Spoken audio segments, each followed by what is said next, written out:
Jim,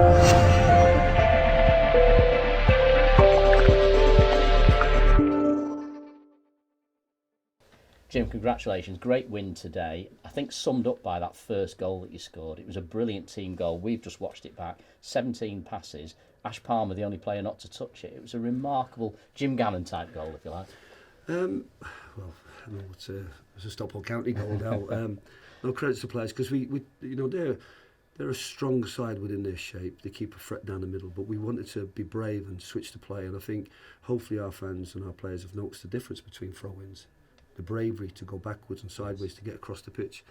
And I think Tom Walker's goal came from a throw-in where we were brave enough to just get it and open up.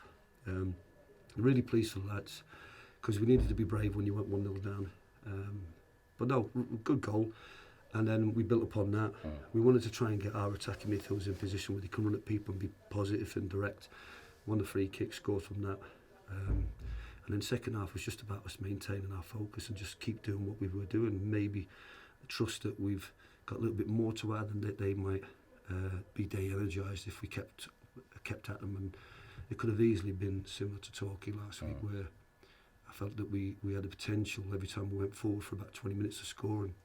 And fortunately we got the third and the fourth, and I just felt that maybe we waned a bit at the end and the subs that came on didn't really spark up the energy that we had at Torquay. But credit to players. I mean, they're going to the Christmas do tonight, so they'll be in great spirits, and I think everybody should be coming away from Edgeley Park thinking, well, what a great start to December. I talked to my programme notes about 2019 being a great year.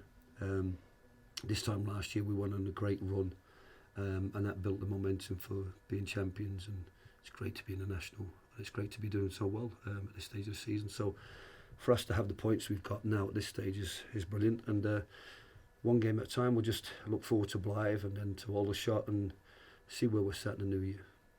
Tell us how Festus Arthur is, because I know he scored on his county debut in the Senior Cup, but that's his first goal in the league, and it must have been a big moment for him today. Yeah, no, I thought he scored a hat-trick the way he took the ball with him. No, you know, he's always, what I like about him is he's always challenging himself. He's challenging the lads in the gym, and he's challenging Devante to a sprint over 100 metres, which he's never going to win. He's challenging the lads to bench pressing, but he's a great lad. I was a little bit disappointed with the free kick because if you watch back, the goalkeeper stands in the middle of the goal. Yeah. And I felt that Tom should have exploited that. We've done that so many times last year. If the keeper wants to be clever and stand in the middle because he wants to protect over the wall shots, but we should have done him.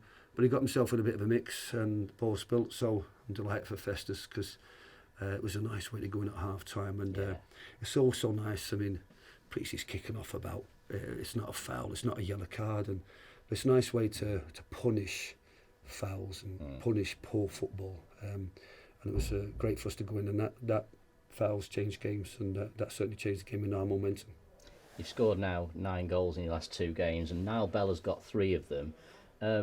You talked earlier in the season here in this room, I think, about some of your frustrations with Niall. Has the penny dropped in a way, because he's looking a real player now? I'm only frustrated with my players when either they don't show what they are, or what we work on they don't show. And we had some of them frustrations. We switched off on set plays at Torquay, nearly got done by a short corner. We switched off before here, we talked about it, and we switched off again in the last minute, and it's avoidable. So at this level you've got to be totally switched on, but we've got to go back to the start of the season when he was working so hard off season to get himself fit. He injured himself and he was playing catch up. He had a problem with his the balance between his body, so we spent a few quid on getting that sorted and getting a specialist, and that alleviated the pins and needles of getting on one side. And same with Frank, and I expected him to come back and get stronger and stronger, and both of them are in really good form, so I'm really pleased. But and what I think we have to remember is that he's a young lad and he's a confidence player, and you know, I was saying to him that I'd have my money on him to be top goal scorer this season if he believed in himself, and him and Frank are in really good form because they must have the kind of ratio you'd want from a striker, and between the two of them they're battling out there. Frank's frustrated at the moment. He'll come around and have his time when Belly doesn't. It's very difficult to play both and to keep the width and the depth in midfield, but really pleased the way the shape went and the role that several players played within it to not to change our shape and match up with them, just to be ourselves. And I think it was Belly that when we went for a bad run and said we've got no identity, I said we have got an identity. I've got a certain way of playing and I want a shape a certain way, and what we have to do is just play our way and be ourselves and find our identity again, and we certainly found our identity at the moment. Well, it's put you into 8th in the league table, just outside that on goal difference, and that goal difference column's certainly improving now, isn't it? I know it was hampering you a little bit in recent weeks, but that's well, all that repair work has been done in the last few weeks.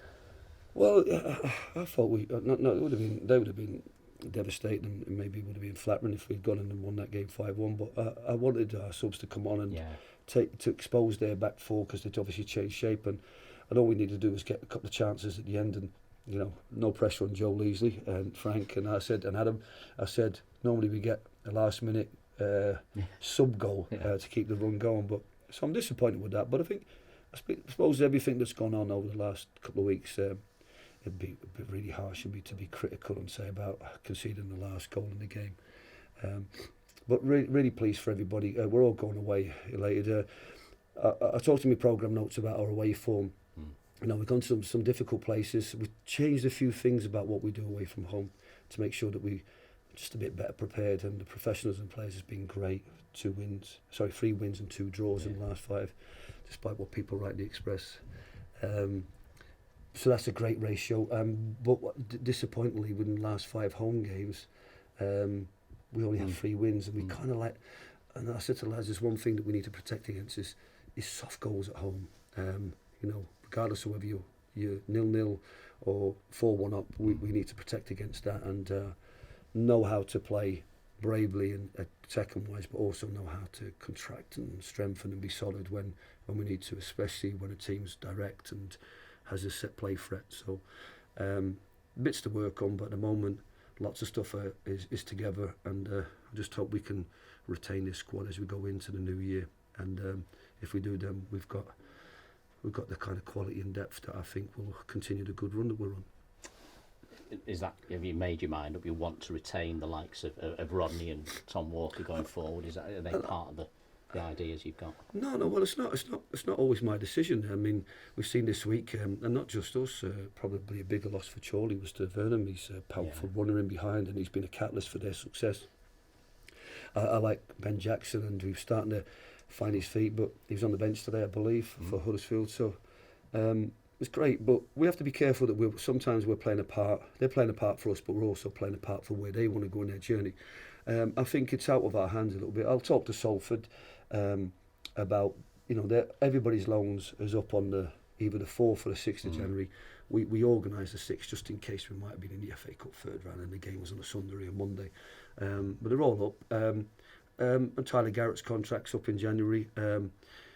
So there's some big questions, and I've talked about this recently about wanting to sit down with the board and talk about what needs to be put in place. People are going to start asking questions, want to know where they stand. Not just those lads in terms of the short term, but also about the other players who are probably starting to think now as the new year turns about what does the club look like now for the next 6 months, 12 months, 18 months, and some big decisions to be made from the club. But again, all we can do as a staff and players is just keep doing what we do, and it makes it easier for the board to make good decisions, and it keeps everything healthy, and it buys them time to really consider what they want to do in terms of going into the new year. As I said at the start, and I said to the players, 2019 has been a great year, and we've got a certain momentum that we can build upon. I just hope 2020 is a special year for us, because the vision and the dream, let's call it a dream for many when I came in, I call it a plan. I think we've got a 5-year plan to be, and with the resources and the organic growth, and there's a great feel about the club in terms of everything we're doing, from Help the Hatters, all the functions we're doing, and the support we're giving to the community here at Edgley Park, and everything the volunteers input and the community activity. It's a really healthy club, and I just want to take us to the next level and take us back to the Football League. Steve is quick to call me the most successful manager at Stockport, but probably because I've got 2 promotions. But I mean, ultimately, we all want Football League here again, and we all, it'll be not just me, it'll be the players, it'll be the board, it'll be everybody at the club playing their part in moving us in the right direction, and we're certainly doing that at the moment. Well, you're nicely placed going into Christmas. Just finally, there is that FA Trophy tie here against Blythe. As you say, you've not lost away since September. Here at Edgeley Park, you've done some great work this afternoon. Back at Edgeley Park now to face Blythe Spartans, and they're having a strange season, aren't they? But they've got players like Callum Roberts scoring goals, so they're going to be a tough proposition. Really good player, Callum, and they've got Robbie Dale, who's an absolute legend there, and both of them play wrong-footed wingers. They know how to roll in off the sides and get goals. I've watched a lot of their footage. I always try to do me pre-planning. I was hoping to get to see them against Altrincham on Tuesday night. Work never stops, but they've cancelled that game for some reason. I think to give both of them a real opportunity to be successful in the FA Trophy, which is fine. You know, it's hard for a team like Blythe or Altrincham to be able to play that sort of game and then have another away trip. So I remember the Stick doing that for us when we were playing clubs like Northampton in the FA Cup second round. So got to give them a lot of respect. 3-0 up after 70 minutes at Alfreton. 3-0 up against Kettering. They've got some threats. I think there's parts of our defence that we need to be really, really mindful and make sure that we don't get ourselves behind. But if we show the kind of response we had today in terms of just keeping playing our game, then we're hopeful that we have a successful thing, because I'd like us all to be moving into the new year in a really good position in the league and still in the FA Trophy. And if we do that, then we'll all be excited about the new year and what could happen over the next 4 or 5 months. Have a great night. Thank you.